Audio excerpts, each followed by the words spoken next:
શ્રી ગણેશાય નમઃ. જય શ્રી કૃષ્ણ. આજે આપણે શ્રી કૃષ્ણ અને સુદામાની મિત્રતાની કથા કહેશું.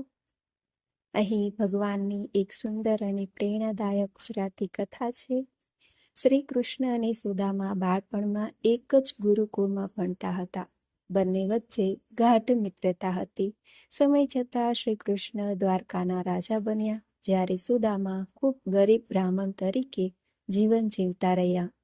એક દિવસ સુદામાની પત્નીએ કહ્યું, તમે તમારા મિત્ર શ્રી કૃષ્ણને મળવા જાઓ. ઘરમાં આપવા જેવું કંઈ ન હોવાથી તેને થોડા પૌવા બાંધી આપ્યા. સુદામા દ્વારકા પહોંચ્યા. શ્રી કૃષ્ણે મિત્રને જોયા અને રાજા હોવા છતાં દોડી જઈ તેમને ભેટ્યા. પોતાના હાથથી તેમના પગ ધોયા અને ખૂબ સન્માન આપ્યું.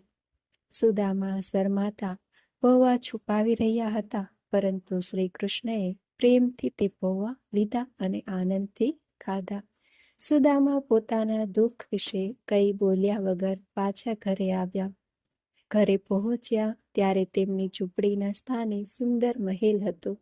ભગવાને મિત્રના નિસ્વાર્થ પ્રેમ અને ભક્તિથી પ્રસન્ન થઈને તેમની ગરીબી દૂર કરી દીધી. સાચી મિત્રતા, નિસ્વાર્થ પ્રેમ અને ભગવાન પ્રત્યેની ભક્તિનું ફળ હંમેશા શુભ મળે છે. ભગવાન ભાવના જુએ છે, ધન દોલત નહીં.